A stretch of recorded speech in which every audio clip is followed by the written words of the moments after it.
salamat sa pangalan ni Jesus. Amen and amen. Praise God. Okay? So the title of my message today, hindi ko na ginawang why. Why the wicked prosper. But then, ginawa kong when the wicked prosper. Kasi more often, pag sinabing why do the wicked prosper, ang sagot karamihan ng lahat ay parang baboy lang yan na pinapataba, tapos kakatayin din. Naku, wag naman, di po ba? Dahil our God is a loving God. Can I hear amen? God loves us not for who we are, but who He is. Kung sino siya. Siya ay Diyos na mapagmahal. Siya ay Diyos na nagpapatawad. Kahit paulit-ulit po tayong nagkakamali. Kaya nga, binago ko, sabi ko nga, when the wicked prosper. Minsan, sa aking buhay spiritual, na-born again ako noong 2003.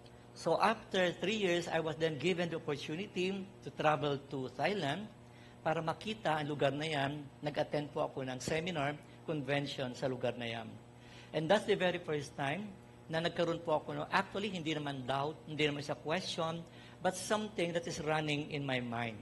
Kasi medyo nababasa ko na yung Word of God. I'm not sure kung Thessalonians, sabi nga, if my people will turn away from their wicked ways, and will come back to me, then, sabi ni God, I will bless your nation. So sabi ko, Lord, iba naman ang Diyos nila dito, sabi ko. Pero bakit pinagpapala sila? Why is it that their country is very prosperous? Actually, I met a lady there, napakapait, siya pa nga nagkatid sa akin sa airport. Aba, sabi ko, manicurista lang siya. Pero she is driving a wild truck ba yun? Pick-up. Naku, pangarap ko yun. Kahit nasa panaginip, ayaw pumasok eh. Dahil alam ko, mahal yun eh. Pero siya, ganun ang kanyang sasakyan. So one time, yung aking friend, kami, tara, punta tayo sa palengke, sa Robinson. Mind you, may Robinson din pala sa Thailand. So ang ginawa namin, naglakad na lang kami. Mahal yung tuk-tuk eh. So habang naglalakad kami, napansin ko, walang taong naglalakad, kami lang. Lahat yata ng mga tao doon, may sasakyan. Ba, pinagpalang bansang ito? Sa totoo lang, Lord, di ba minsan ganun tayo? Panginoon, bakit yung kapitbahay ko? Pinagpapala siya, di ba? Pero alam ko naman na yung kanyang ginagawa ay mali, di po ba? So, minsan, naglalaro po sa ating isipan mga bagay na yan. Well, I thank God, tulad na sinabi ko, lahat naman tayo, totoo po ito. When we accepted Jesus as our Lord and Savior, ang promise po dito is yung tinatawag kong life enhancement, wherein when you receive Jesus, you will be healthy, you will be wealthy, you will be happy. Praise God. Totoo po siya. Amen po ba? Lahat po tayo naranasan po natin yan. Even yesterday, sa aming Bible study, new Christian, pero grabe. They were praising God. Napakabait ng Diyos. Napakabuti. So lahat ng mapagpapala talagang nararanasan nila. That's our Father in heaven. But then, sabi nga, Christian life is not always a bed full of chocolates and roses. Dumaranas din po tayo sa pagsubok. Andyan din mga trials. Andyan din mga, siguro, temptation. Salamat. At kahit na si Jesus, naranasan niya rin ang mga bagay na yan. Kaya lang, sabi ko nga, napagtagumpayan niya. So, as a follower of Christ, dapat po mapagtagumpayan rin natin ang mga pagsubok na yan. Kaya na-amen. So, as a believer in Christ, there was a time, maybe in my life, wherein I started to ask questions to God. Lord, why me? Why me? Sabi ko. Sumagot si Lord, sabi niya, why not? Kasama po ako doon. Sometimes, we ask so many questions on what we see around us. Salamat, sabi ko nga. Dahil even David, a man who is after God's own heart, nagkaroon din siya ng burden din in his heart. So, maybe it could be even a question or a burden in his heart sa mga nakita niya sa kanyang mga tauhan. Kaya nga in the book of Psalms 73, 1-14, taken from the Message, I just love this book. No doubt about it, God is good. Good to good people. Good to the good-hearted. Can I hear amen? Our God is a good God. Hindi po natin maaring ipagkait yan. Naranasan po natin ang kanyang kabutihan. But, I nearly miss it. Miss seeing His goodness. So siguro na-miss natin ang kanyang kabutihan. I suppose we're focusing our eyes, our thoughts, our hearts on things around us. Kaya siguro nasasabi natin, bakit kaya siya, no? Lahat nakakain niya masarap, na lahat na isusuot niyang maganda, parang pinagpapala siya. Pero hindi naman siya makadiyot. Wala naman siyang... So, mga question na tinatanong natin, di ba? Seeing His goodness. I was looking the other way, looking up to the people at the top, envying the wicked who have made it, who have nothing to worry about, not a care in the whole wide world. Pretensions with arrogance, they wear the latest fashion in violence, pampered and overfed, decked out in silk bows of silliness. They jeer, using words to kill, and bully their way with words. They're full of hot air, loud mouths, disturbing the peace. People actually listen to them. Can you believe it? Like thirsty puppies, they lap up their word. What's going on here? He was asking God. Is God out to lunch? Busy ba siya? Kumakain na lang? Nobody's tending the store. Wala nagbabantay.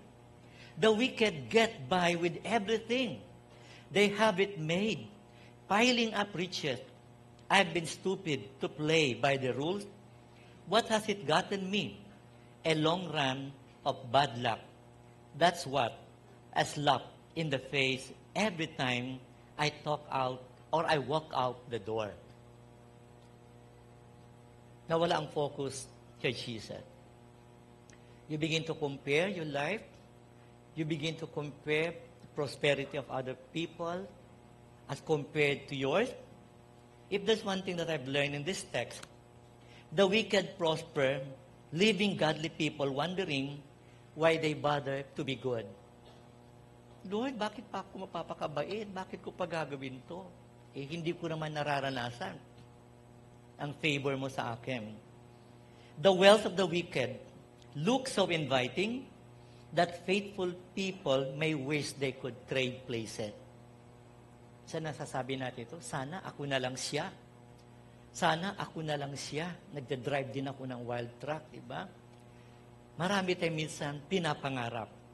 But then, we all know that for both illustration, this will come to an unexpected end. Hindi po palaging masaya. It will come to an end. So I remember when I was in high school, I just love illustration. Part of the requirement is to at least have one vocational course. So it was a choice. Naalala ko carpentry, gardening, and dressmaking. Guess, anong pinili ko? May narinig ako sabi dressmaking. Hindi po. I grew up in Baguio. Sobrang lamig sa Baguio. Siguro mga 3 dekada na nakaraan. Nandun kami last week, hindi na mainit na Dati, freezing talaga. I have to wear bonnet, turtleneck, meron pa akong mitem, talagang malamig talaga. So what I chose is gardening. Kasi masarap kapag ikaw ay nasa under the sun. Palaging nakatutok yung araw sa'yo, kaya nga gumanda ang kutis, diba? Nangitim ako. Kaya nga tingnan nyo ko ngayon. Tall, dark, and happy. Thank you. Okay? Pag may nagsabing handsome, makikita tayo mamaya. Praise God, di po ba? Kaya ang pinili ko, gardening. So I was then given all the instruments, equipments na maaari kong gamitin. I was given 2 lots to plow. So I began to plow yung land, yung lote. And then, of course, dapat pipinuhin mo rin. You have to pulverize the lot. And then, planted 2 of my favorite vegetables sa Baguio, pechay, and ano ba isa? Lettuce. Paborito ko yon. So, they come in seeds. Malilit lang. So, nung tinanim ko na sila, so, natutuwa ako. Kasi ang basis ng grading yun yung ani. Kung maganda yung ani, mataas ang grade. So, naging faithful ako sa aking tanim na yan. Even before leaving for home, sisilipin ko muna siya. Kapag natutuyo yung lupa, then didiligan ko siya. I have to water it before going home. And then all of a sudden, maybe a few weeks, a few months, napansin ko, lumalabas na yung mga halaman. Wow, eto na, lumalabas na. Sabi kong ganon. Kaya lang, napansin ko, may tumutubo rin sa tabi. Mga weeds. Ewan ko sa Tagalog, dawag.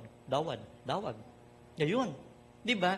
The more na binubunot ko, isa lang, pagkagising ko noong umaga, pagpunta ko, may tumubong 4 na naman. So ngayon, ingat na ingat akong bunutin kasi baka sumama yung mga young seedlings. Baka mahugot ko rin. Kaya nangihinayang ako. So ang ginawa ko, pinabayaan ko na. Come harvest time, ito na yung basis ng grading namin, nakita ko yung aking petchay, yung aking lettuce, natabunan na ng masamang damo. Hindi ko na makita eh. Sabi ko, Lord. So, nakita ko ngayon, habang naalala ko yung course na yon, alam ba ninyo, our society is similar to that garden nowadays. It often seems, sabi natin, that evil men prosper more and enjoy an easier life than those who are trying to do God's will in their lives. Natabunan yung aking produced. Hindi ko na makita dahil mas mabilis tumubo yung mga nasa tabi. So as Christians, again, it's a challenge. We should not be discouraged for the apparent prosperity of the wicked. We should live today as if you will stand before God tomorrow. Napakahalaga po yun. There is no turning back. Lord, teach us to number our days. Amen po ba? So we live by faith. We should demonstrate faith despite despair and discouragement. Puro D yun, okay? We should demonstrate faith despite despair and discouragement. Is God not watching anymore? He's not there in this store. Sabi nasa natin, di ba? Everyone is just taking all the produce. Yung mga produkto, no, you are wrong. God knows everything. In the book of Psalms, chapter 1, verse 6, God charts the road you take. The road they take is Skid Row. NIV, for the Lord watches over the way of the righteous, but the way of the wicked leads to destruction. And in this text, we can learn that God has His own way of dealing with the weeds. And just like my plants, this will be very evident in times of harvest. Kapag tayo nag-ani na, makikita mo ngayon. Tulad nung nangyari sa akin, hindi ko na makita yung mga tanim ko maganda, lumabas yung mga ayaw ko. Mas makapal pa nga. Mas umunlad sila. Mas marami. Again, I like to repeat this. God has His own way of dealing with the weeds. I'd like to share to you in the book of Matthew, chapter 13, 24 to 30. Jesus told them another parable. Jesus always uses parable to share stories. It is a way of showing His concern for us, that if you are hungry and if you are thirsty for Him, then definitely you will understand the parable. But if you're not hungry for Him, you will never understand what Jesus wants us to do. Jesus told them another parable. The kingdom of heaven is like a man who sowed good seed in his field, but while everyone was sleeping, his enemy came and sowed weeds among the wheat and went away. When the wheat sprouted and formed heads, Then the weeds also appeared. The owner's servants came to him and said, Sir, didn't you sow good seed in your field? Where then did the weeds come from? An enemy did this, he replied. The servants asked him, Do you want us to go and pull them up? No, he answered, because while you are pulling the weeds, you may uproot the wheat with them. Let both grow together until the harvest. At the time, I will tell the harvesters, first collect the weeds and tie them in bundles to be burned, then gather the wheat and bring it into my barn. Napakahalaga yung kingdom of heaven. Amen po ba? Sabi nga, the kingdom of heaven is not just a geographical location. Amen po ba? It is a spiritual realm where God rules and where we share in His eternal life. Makasama natin siya.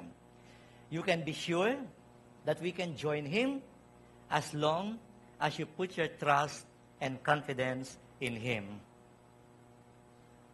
So dito po, sa parable na ito, the young weeds, these are the unbelievers. And the young blades of wheat, sabi mo sa katabi mo, that's us. Kayo po yon. Look the same and can't be distinguished until they are grown and ready to harvest. So, hindi halata, di mo alam kung sino eh. Sabay-sabay po tayo, nandito sa mundong ito. Kaya siguro, kapag nawala ang focus mo kay Jesus, you will begin to just think something, ask question. Bakit kaya? Bakit kaya, Dok? Kasi nga, andito eh, sabay-sabay pala tayong tumutubo. Magkakasama tayo. We live side by side in this world, and God allows unbelievers to stay for a while, just as a farmer allows weeds to remain in the field, so that the surrounding wheat isn't uprooted with them. Kasi kapag binunot mo na yung mga bad grass, baka may isama yung mabuting halaman. Kaya nga, side by side, magkakasama. But here's what happened. During harvest, the weeds will be uprooted and will be thrown away. Saan po itatapon yon? Sa apoy. Hallelujah. My question this morning, looking at your surroundings, is your faith sincere? Amen po ba? Matatag ba ang ating pananalig?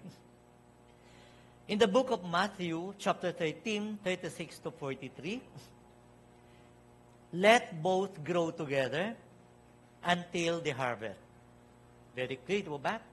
Hayaan mong tumubo sila ng sabay. At that time, I will tell the harvesters, first collect the weeds, tie them in bundles to be burned, then gather the wheat and bring it into my barn. Then he left the crowd and went into the house. His disciples came to him and said, Explain to us the parable of the weeds in the field.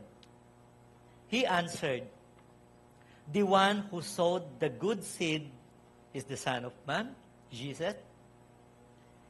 The field is the world where we are right now. And the good seed stands for the people of the kingdom. The weeds are the people of the evil one.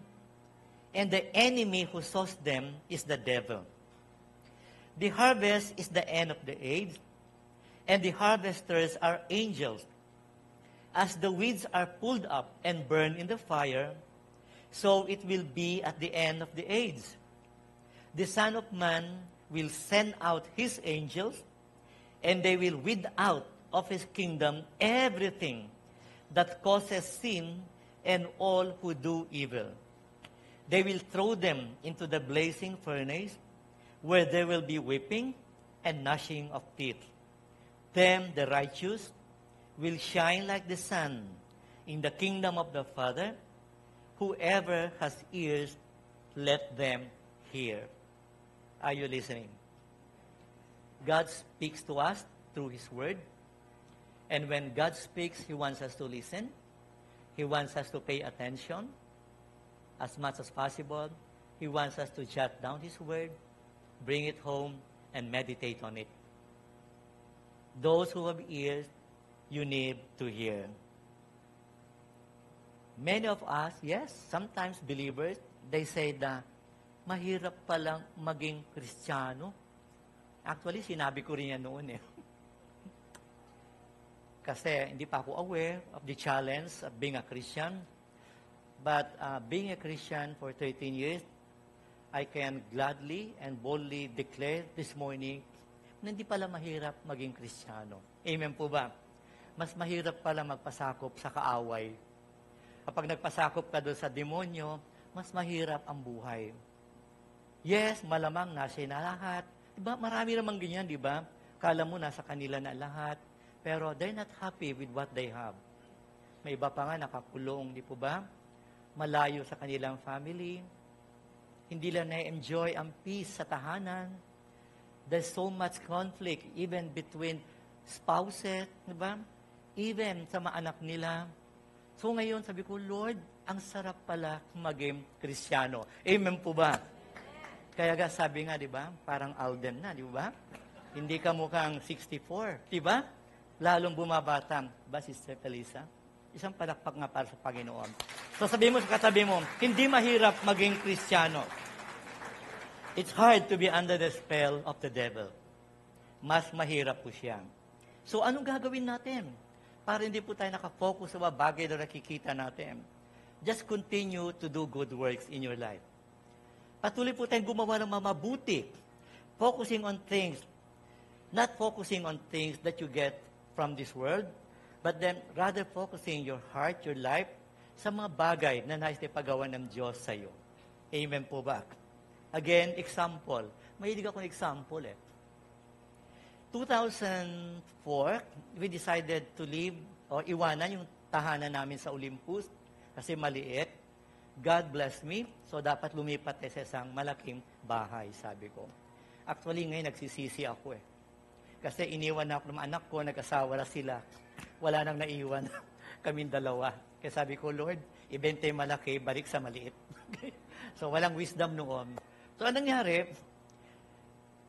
I came to, siyempre wala na akong job, so lilipat na kami. Ako inatasan ng aking asawa na itapon na yung mga bagay na hindi naman dapat isama na. Yung mga good deeds ko, mga good works ko na ginawa ko nung araw, ando yung mga plaque, ando yung mga letters of appreciation, ando yung mga, andami mga project, mga budget, halos ando yung mga mementos, mga alaala, mga pictures, yung mga words of encouragement na binibigay sa akin ng aking mga staff noon, na napakabuti mong boss, na ang bait-bait mo, lahat pinagsama-sama ko. So bakit? Sabi ko sa asawa ko, kasi pag nasunog ang bahay natin, pampalaki pa yan. Sabi niya, lalong lalaking apoy, sabi niya. So ako naman masunurin ako.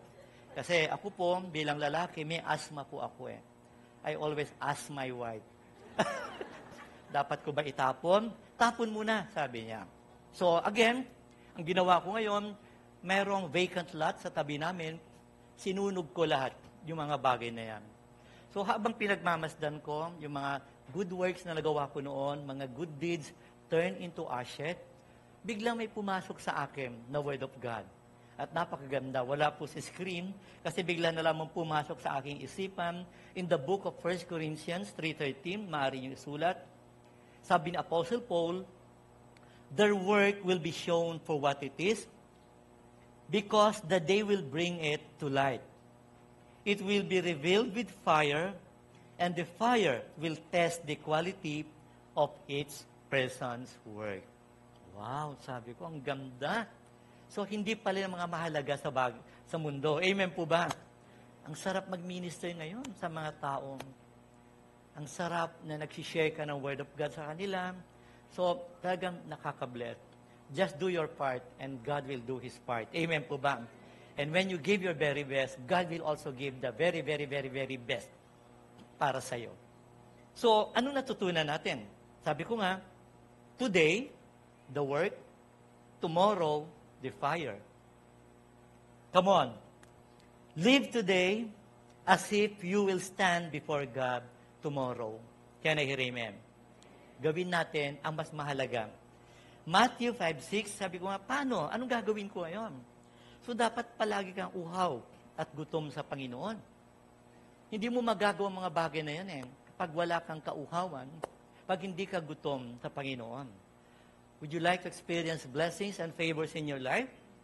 Sabi sa Matthew 5:6, blessed are those who are hungry and thirsty for righteousness, for they shall be filled. Wow, ang ganda. Mapalad ang mga nagugutom at nauuhaw sa katwiran dahil sila'y aking pagpapalain. Pupunuin ko ang kanilang pangangailangan. Gutom at uhaw. May kilala po ba kayong hindi nagugutom at hindi nauuhaw? May premyo po. Round trip ticket to Singapore. Via MRT nga lang.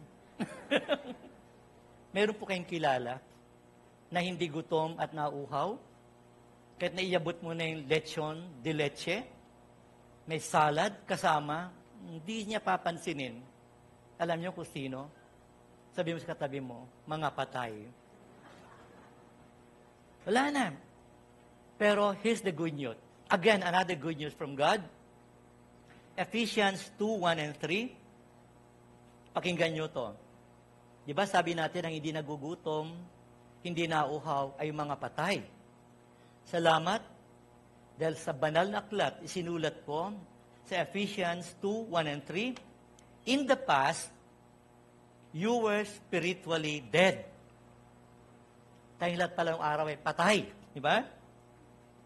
Because of your sins and the things you did against God. Yes, in the past, you lived the way the world lives, following the ruler of the evil powers that are above the earth. That same spirit is now working in those who refuse to obey God. In the past, all of us lived like them, trying to please our sinful selves and doing all the things our bodies and minds wanted. We should have suffered God's anger because we were sinful by nature. We were the same as all other people. I'd like us to thank God for sending Jesus to us. Amen po ba? Father, forgive them, for they do not know what they are doing. So at the very moment you gave your life to Jesus, sabi mo sa katabi mo, hindi ka napatay, tayo ngayon ay buhay na. Kaya kapag buhay ka, dapat nagugutom ka, nauuhaw ka sa mga bagay na spiritual. Can I hear amen? You should be hungry for spiritual things. Dahil kapag ginawa mo yan, tandaan natin, hindi po natin pinili ang Diyos, siya ang namili sa atin. So Lord, dahil itinuro mo na sa akin na huwag ako mainggit, huwag akong tumingin sa pagpapala ng iba, lalong-lalo yung mga masama, yung mga hindi nananampalataya sa'yo, bigyan mo ko ng katugunan sa pamagitan ng iyong mga salita. At nang sa ganoon, masatisfy yung aking query or question this morning. Alam niyo si God amazing minsan sa devotion ko lang nakikita. So I was dwelling in the Word of God in the book of Psalm 73, 1 to 14. And then, Lord, bigyan mo ko ng answer. Biglang dinala niya ako, binaliktad lang niya 73, ginawa niyang Psalms 37, 1 to 13. So habang binabasa ko siya, para akong baliw, sabi ko, Lord, ang galing mo talaga. So ito na yung sagot ni Lord. Para mapanatili natin yung ating faithfulness sa Kanya, na hindi po tayo tumitingin sa mga bagay na yan, we don't get envy, hindi tayo, lahat na, di natin ginagawa. Andito po yung tugon. Again, from the book of Message, Psalms 37, 1 and 13, okay? Don't bother your head with braggarts or wish you could succeed like the wicked. In no time, they'll shrivel like grass clippings, and wilt like cut flowers in the sun. I like this. Get insurance with God and do a good deed. Settle down and stick to your lust. Keep company with God. Get in on the best. Open up before God. Keep nothing back. He'll do whatever needs to be done. He'll validate your life to the clear lights of day and stamp you with approval at high noon. Ganda, di po ba? Just seek His presence. Hanapin mo siya. Hungry for righteousness. At ang sabi ni God, I will validate your life in the clear lights of the day and stamp you with approval at high noon. Galing, di po ba? Hindi lamang mga branded, ang i-stamp niya sa'yo, di ba? Wala ni mga DKNY, wala ni mga YSL, di ba? Yari sa Laguna, di ba? GQ, itatatak sa'yo, galing Quiapo, di ba? Hindi na gentleman's quarter, itatatak sa'yo ay ang pagpapala ng Panginoon. Kaya na-amen. Pinapasaya ko lang kayo, napakaseryoso nyo eh. Nangangatog ako dito. Pinapawisan ako. Amen? Okay, tuloy po natin. And before you know it, quiet down before God. Be prayerful before Him. Sabi mo sa katabi mo, be prayerful. So instead of looking at things, looking at the people around you, just begin to pray. Because prayer changes people. Prayer changes events. Prayer changes things. Can I hear amen? Kaya sabi niya dito, be prayerful before Him. Don't bother with those who climb the ladder, who elbow their way to the top. Bridle your anger. Trash your wrath. Cool your pipes. It only makes things worse. Before long, the crooks will be bankrupt. God investors, that's you and me, will soon own the store. Gusto ba natin yun? Sa inyo na yung negosyo.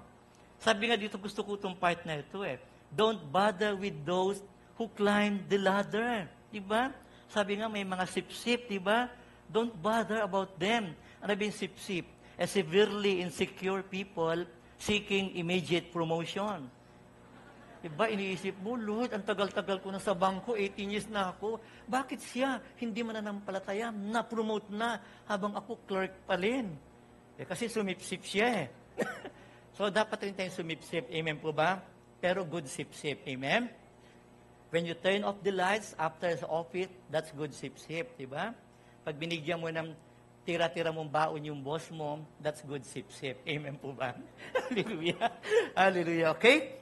So before you know it, the wicked will have it. You'll stare at his once famous place and nothing. Wala ka na makikita doon sa kinaiinggitan natin. Nagsiselos ka doon, wala ka makikita rin. Down-to-earth people will move in and take over, relishing a huge bonanza. Pag bonanza, napakalaki yan. Amen po ba? So bad guys have it for the good guys, obsessed with doing them in, but God isn't losing any sleep. To Him, they are a joke with no punchline. Ang Diyos ay hindi natutulog magpakailanman. Amen po ba? Kaya minsan kasi, Lord, parang di ka yata nakatingin sa kanila. Parang tulog ka yata. I suppose, God, you don't care anymore. Bakit hinahayaan mo sila na umuunlad habang ako, hinihintay ko na rin pagpapala mo at ang kalooban mo sa aking buhay. Huwag po natin tingnan yan. Amen po ba? So as a conclusion, again, this is an appeal to every individual in this place. Para po sa atin to. I'd like us to understand that Jesus died to save us from the fires of hell. And even today, He still lives to keep us. Ganun niya tayo kamahal. Kaya nga, ito kung malaman natin that He cares and loves us, do you sometimes think na, Lord, Bakit ganun, di ba? Dumaan ka ng pagsubok, dumaan ka ng mga temptation, dumaan ka ng mga worries, troubles in your life. So minsan, iniisip mo, or maybe you're feeling that you're out of the running. Parang wala na yata nangyayari. So even this afternoon, if you think that you have stumbled badly, kasi siguro nasasabi mo mga bagay na yan, I'd like you to stretch out your faith. Amen po ba? Everything that we receive from God, we receive it by faith. And one of my favorite texts in the books of Hebrews 10:35, do not throw away the trust and confidence that you have in me, but because it is through your trust in me that you will be rewarded. Amen po ba? Do you want to receive your reward? Trust in Him. Based on the text that we just read, some of you will be lost. Tingnan mo yung katabi mo, sabi mo, will it be you? Some of you will be fruitful. Tingnan mo yung katabi mo, will it be you? Amen, di po ba?